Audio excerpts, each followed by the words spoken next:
Assalamualaikum warahmatullahi wabarakatuh. Kembali lagi di channel pendidikan studi sosial.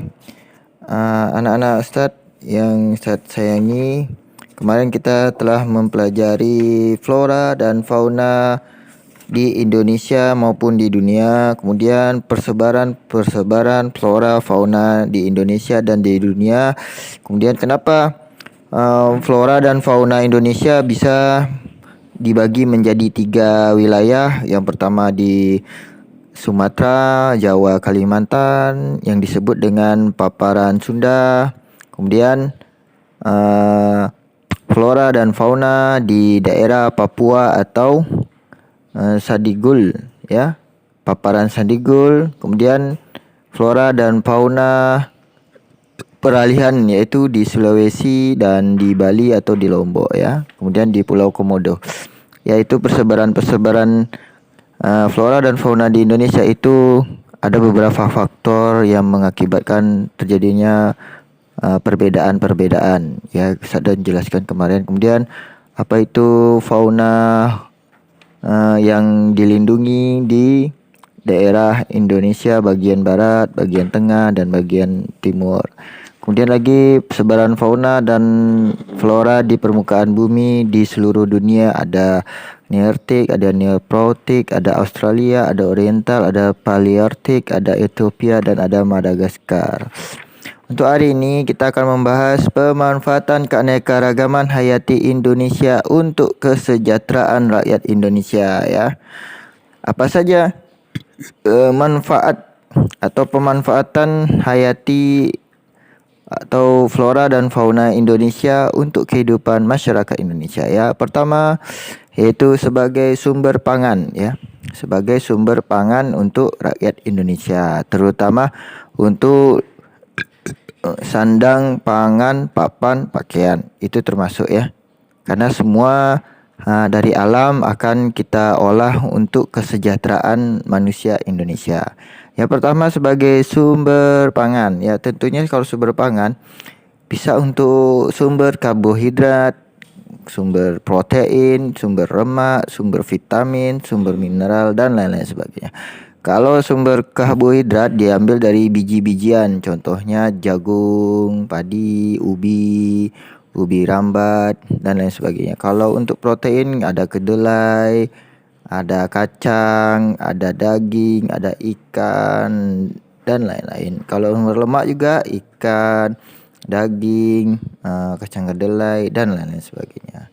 Sumber vitamin jelas buah-buahan dan sayur-sayuran. Indonesia termasuk negara yang berlimpah ruah untuk buah-buahan. Ada matoa, ada rambutan, dan lain-lain sebagainya, ya. Itu pertama untuk sebagai sumber pangan yang dimakan oleh masyarakat kita. Kemudian lagi flora dan fauna tadi atau keanekaragaman hayati Indonesia tadi itu juga dimanfaatkan untuk sumber devisa negara kita, ya. Dengan kekayaan alam yang dimiliki kita, negara kita, maka kita bisa mengekspor, ya, barang-barang buatan kita atau sumber daya alam kita untuk diekspor ke luar negeri. Contohnya seperti batu bara kita banyak, ya, ada di Bangka Belitung, kita sudah bisa mengekspor. Kemudian ada di Kalimantan Timur. Kemudian minyak mentah, ya, kita ekspor juga. Kemudian minyak CPO, minyak kelapa sawit kita ekspor juga, ya. Kemudian lagi ada rumput laut, kita ekspor juga. Kemudian lagi ada lobster, bibit lobster kita terbaik di dunia, ya, kita ekspor juga, ya, walaupun menjadi kontroversial di pemerintahan Jokowi sekarang, ya. Ya, kemudian lagi ada industri pariwisata, ya. Ya, industri pariwisata tentu daerahnya tidak banyak, ya.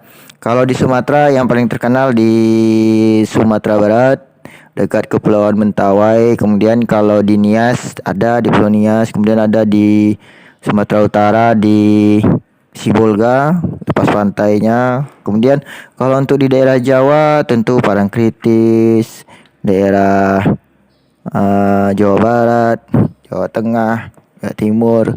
Kalau di Bali tentu objek wisata Bali ya. Kemudian kalau di Lombok juga ada banyak. Yang paling terkenal yaitu di Pulau Komodo dan Pulau Flores ada binatang komodo untuk objek wisata. Kemudian lagi ada bahan-bahan industri makanan dan minuman ya, rempah-rempah segala macam ya. Kemudian lagi sumber plasma nutfah atau pembibitan ya. Ada pembibitan. Ya, Indonesia karena memiliki area hutan yang banyak, kemudian hewan yang banyak, memiliki bibit-bibit unggul untuk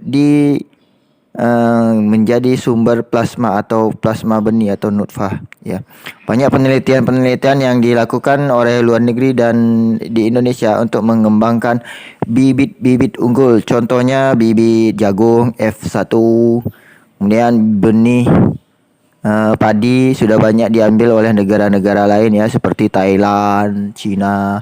Kemudian durian kita sudah ada durian montong ya, itu perkembangan dari Indonesia kemudian diekspor ke Thailand. Di Thailand dirubah genetiknya, berubahlah durian montong yang pendek-pendek, buahnya banyak. Kemudian bijinya kecil, ya itu dia pemanfaatan. Kemudian ada lagi bibit-bibit dari kayak lobster kita kirim ke luar negeri dan lain-lain sebagainya. Kemudian lagi untuk dimanfaatkan sebagai manfaat ekologi ya, yaitu sumber kehidupan bagi flora dan fauna atau kelestarian alam ya. Jadi keanekaragaman hayati Indonesia digunakan untuk manfaat ekologi. Dengan banyaknya hutan di Indonesia ya, maka kita menjadi salah satu paru-paru dunia dalam menyumbang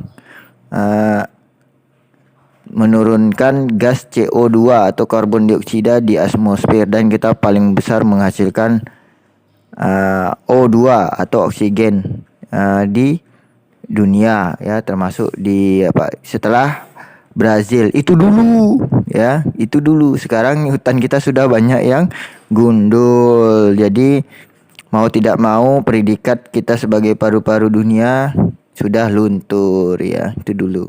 Sebelum ada illegal logging ya. Kemudian lagi manfaat untuk penelitian atau keilmuan ya, seperti penelitian terhadap kepunahan harimau Jawa, harimau Sumatera, bagaimana cara melindunginya, bagaimana membiakannya agar tidak punah. Kemudian anoa, kemudian lagi pelestarian komodo.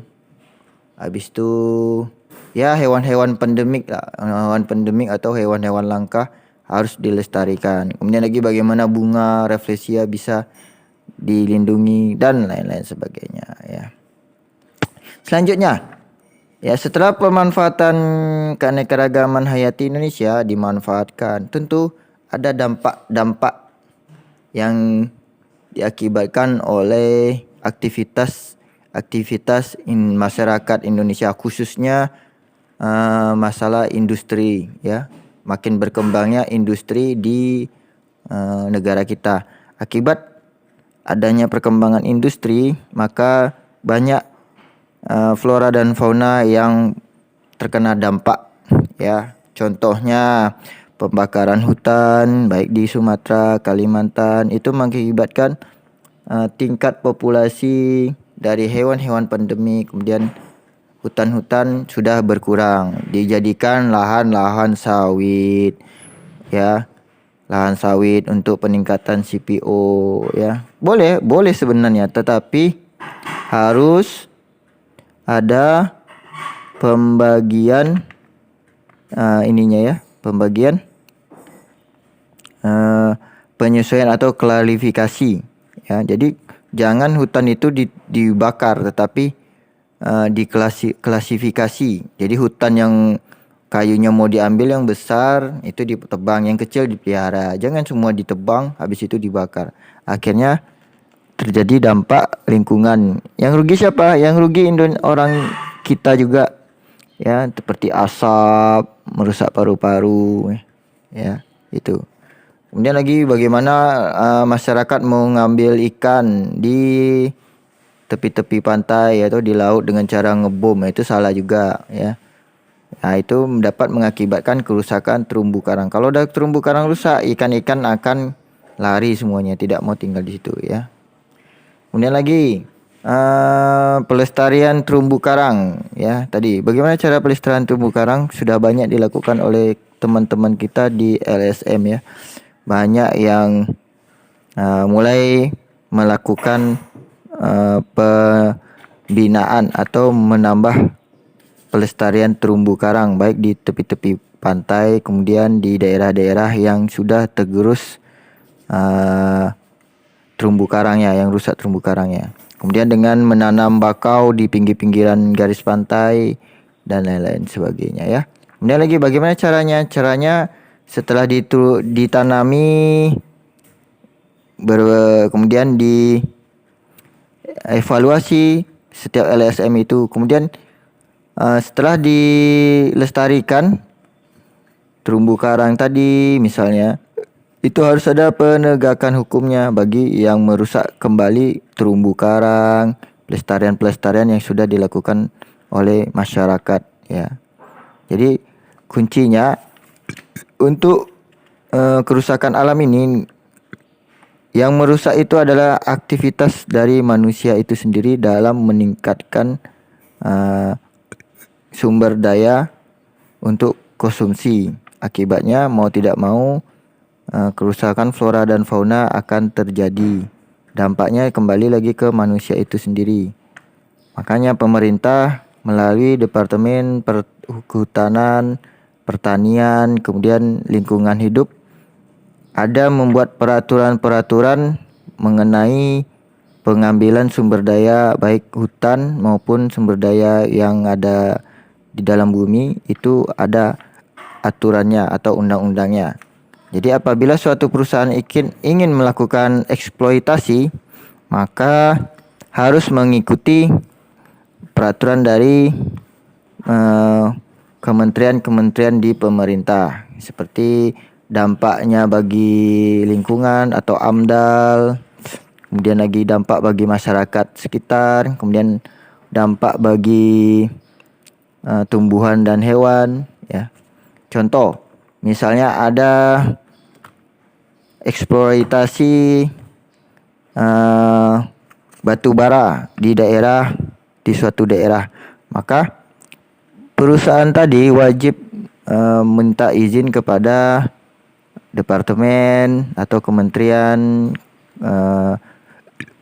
pertanahan, kemudian departemen lingkungan hidup ya, Kementerian Lingkungan Hidup, untuk izin eksploitasi atau penambangan batu bara ya. Apabila izinnya sudah keluar, maka eksploitasi baru bisa dilakukan ya. Demikian intinya adalah pelestarian alam dilakukan oleh pemerintah, masyarakat, dan perusahaan-perusahaan yang bergerak di bidang eksploitasi ya. Demikian. Assalamualaikum warahmatullahi wabarakatuh. YouTube Mar.